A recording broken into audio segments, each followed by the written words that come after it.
네, 이렇게 자전거 프레임 전체 이제 샌딩 작업, 뒤에 이런 데칼들이 붙어 있었는데, 이건 데칼은 사실 이 안에 스티커거든요. 이 스티커를 붙이고 그 위에 이제 코팅을 한 건데, 단을 맞춰야 되잖아요. 그래서 단을 맞추기 위해서 제거하다 보면 그 표면이 드러나기 때문에 그 표면이 나중에 또 문제가 생길 수가 있어요. 전부 다 제거하고 그 위에 아주 얇게, 이 자전거는 무게가 생명이니까 프라이머를 얇게 도포해서 나중에 생길 하자를 대비하고, 프레임 하지 작업할 때 제일 중요한 거는 이 카본 소재가 드러나지 않게 완벽하게 해야 됩니다. 그래야 무게도 많이 늘어나지 않고, 뭐 꼼꼼한 마스킹, 그 다음에 이 표면에 스톤칩이라든지 표면에 데미지 있는 부분을 확실하게 찾아서 표면을 리페어를 다 끝내준 다음에 탈제 작업을 하고 이제 바로 베이스 작업을 진행할게요. 네, 이렇게 자전거 페인팅할 프레임들을 이렇게 거치해놨고요. 사실 자전거 전용 지그가 있으면 제일 좋긴 한데, 그거는 이제 조만간 만들 거예요. 사실 준콩샵은 자동차에 관련된 페인팅을 전문적으로 하는 샵이었는데, 이게 자전거 관련 영상을 올리니까 생각보다 많은 분들이 좋아해 주시고 믿고 방문해 주셔서 너무 감사드리면서, 그래서 일단은 이렇게, 근데 뭐 지그가 없어도 작업은 안 되는 건 아니니까요.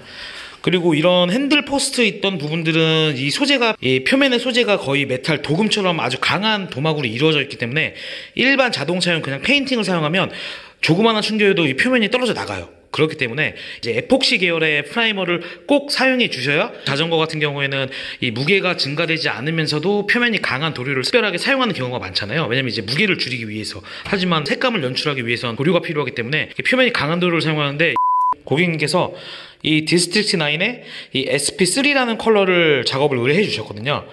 그래서 이 도료를 한번, 이 도료는 이런 식, 색감이 잘 보이나?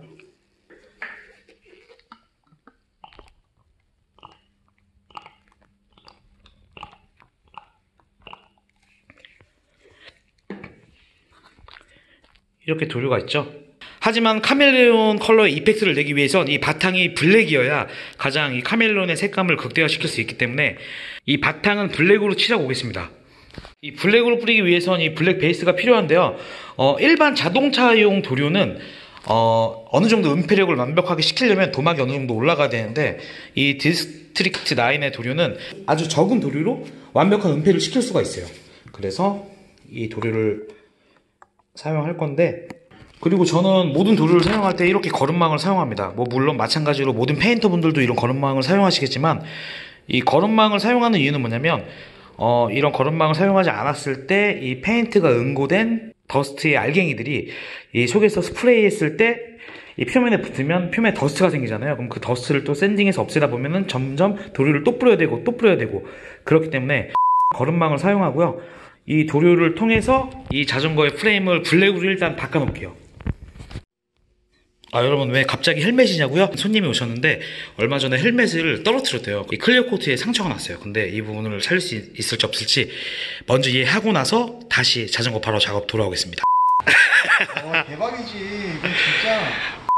와우, 여러분, 이제 방금 그 헬멧 잘 해서 보내드렸고요. 네, 이렇게 여러분 블랙으로 뿌려놨습니다.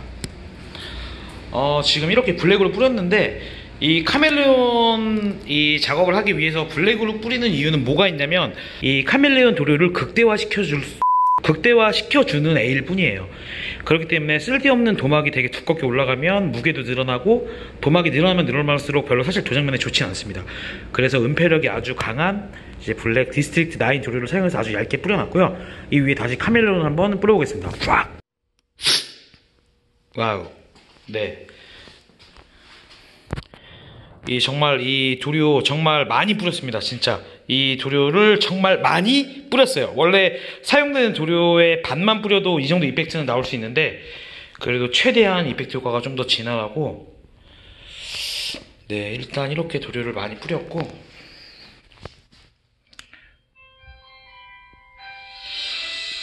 전화 왔다. 잠시만요. 클리어 코트가 올라가는 거랑 또 지금 베이스 코트만 올라간 거랑 느낌이 완전 틀리거든요. 그리고 여기에 이 고객분께서 지금 이 부분에 자이언트 로고를 블랙 유광 하이그로시로 넣어달라고 하셨는데, 네, 이렇게 한번 넣으면 됩니다. 그러니까 자전거는 뭐 베이스까지 누구나 뭐 할 수 있고, 사실 자전거 페인팅 하는데 금액이 좀 뭐 비싼 애라고 할 수 있는데, 자동차 같은 경우에는 하나의 면이 넓잖아요. 그래서 뭐 그 후에 리페어 작업이 가능한 부위가 많은데, 자전거 같은 경우는 지금 모든 형식이 지금 다 튜브 형식이잖아요. 그래서 조금이라도 어딘가 잘못되거나 어딘가 흐르거나 어딘가 다시 하면 무조건 재작업해야 돼요. 그렇기 때문에 이 집중도가 정말 많이 들어가는 것 같아요. 사실 뭐 자전거 페인팅을 저희 샵에서 손님이 오더해 주신 지가 오래되진 않았지만 소재에 맞는 프라이머를 사용하고 소재에 맞는 도료 그리고 이 퀄리티 그 다음에 클리어 코트가 올라갔을 때 완벽하게 묶고 어디 하나 빠지는 데 없이 흐르지 않고 하나의 경면으로 전체를 칠할 수 있는 게 바로 이제 이 한 끗 차이의 기술이지만 베이스 코트만 올라간 건데 제가 여기다가 클리어 코트를 한번 넣어서 다시 뿌리고 오겠습니다. 네, 일단 저희 이번에 사용할 클리어 코트는 스페이스의 거에 8030 도료를 사용할 거예요. 이 8030 도료를 사용할 거고, 그리고 한 도료는 한 요 정도 사용할 것 같습니다. 사실 이 PPG 제품의 이 8030 클리어 코트가 좋은 점이 뭐가 있냐면 제가 예전에 PDI에서 근무했을 때 사용한 클리어 코트가 8030이거든요. 그 전에 썼던 건 PPG의 세라믹 클리어 파라나 둘둘 아우디에서 근무할 때는 그거 썼는데 일단 모든 이 2대1 타입의 고형분 높은 하이솔리드 클리어 코트의 장점은 뭐 말 그대로 이제 고형분이 워낙 높고 그 다음에 표면 내구도가 조금 더 강하죠. 세라믹 클리어는 도막이 조금 더 훌륭하고 하지만 이렇게 이제 이 좁은 집진기를 두고 페인팅하는 조그마한 소보 업체에서는 사실 이렇게 뻑뻑한 클리어 코트를 쓰기가 좀 힘들어요. 그래서 더더욱 뿌리기가 더욱 어렵습니다.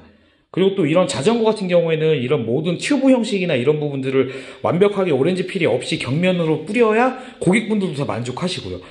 수입차는 오렌지 껍질처럼 표면이 되게 울퉁불퉁하거든요. 근데 뭐 수입차에는 기본적으로 그런 식으로 뿌려지는 게 있겠지만 자전거나 이렇게 생활용품 아니면 저희 고객분들 대부분은 무조건 클리어 코트가 완벽하게 경면으로 뿌려야 돼요. 그래야 고객분들이 무조건 퀄리티가 좋다고 하시니까 뭐 고객분들이 원하는 대로 뿌려드려야죠. 하지만 클리어 코트가 경면이라는 것은 과도막이라는 소리거든요. 자, 여러분 클리어 코트가 완성되었습니다. 한번 보실까요? 와우.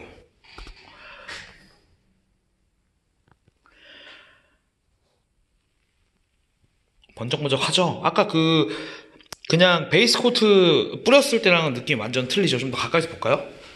해커의 8030 클리어를 뿌렸는데 일단은 기본적으로 자전거 페인팅 할 때는 이 클리어 코트 이게 지금 여기가 다 튜브잖아요. 이렇게 구석구석 저 같은 경우에는 이 자전거 같은 경우 페인팅 할 때 어떻게 하냐면 항상 나눠요. 1번 완벽하게 하고 2번 넘어가고 3번 넘어가고 4번 넘어가고 5번 그 다음에 메인 튜브 그 다음에 이 바깥쪽 튜브들 이렇게 순서를 정하지 않으면 내가 어디를 칠을 했는지 또 아니면 내가 또 칠한 곳을 또 두 번 칠하지 않았는지 그러다 보면 또 흐르겠죠.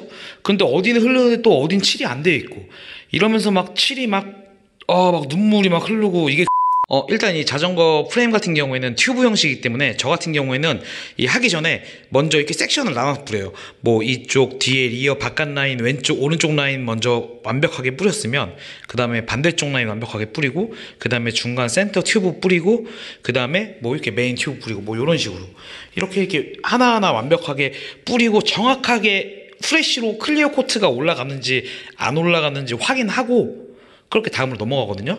네. 이 완성된 프레임은 여기가 끝이 아니고 이제 열 처리를 합니다. 열 처리하고 나서 그 다음에 뭐 공간에서 어쩔 수 없는 이런 뭐 표면에 앉은 이런 조그마한 먼지, 더스트, 실오라기들 그런 거 있잖아요.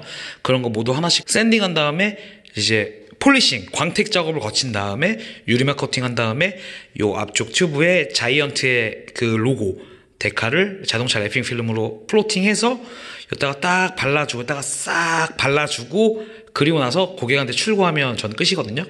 그럼 일단 열 처리하고 그 다음에 내일 다시 커팅 플로터 하고 그 다음에 다시 여기 데칼 작업해서 다시 한 완성작 할게요. 이제 페인팅이 됐으니까 이제 자이언트 데칼을 한번 붙여보겠습니다. 근데 카메라 삼각대가 없어가지고 이거를 할 수가 없네. 좀만 기다리세요. 영상으로 올릴게요. 잠시만요. About to leave, already packing. Come with me, I'm not really asking. We'll get away to a place where we don't know. 이제 자이언트 이 자전거 모델명 모르지만 이렇게 블랙 로고 넣고 그 다음에 이렇게 포트랑 이렇게 컬러 페인팅 작업해서요. 그리고 나서 이제 원래 어제 손님이 오시기로 하셨는데 제가 어제 작업이 조금 늦게 끝나서 제가 오늘 갖다 드리기로 했어요. 그래서 이거 포장해서 이 배달하면 됩니다. 배달 갈게요. 여러분 포장했습니다. 포장해서 배달하러 갈게요.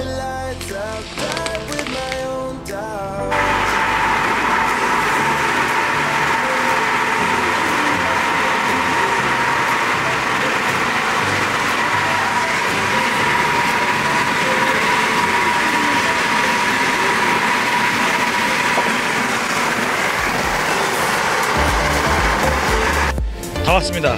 배달 가고 있습니다.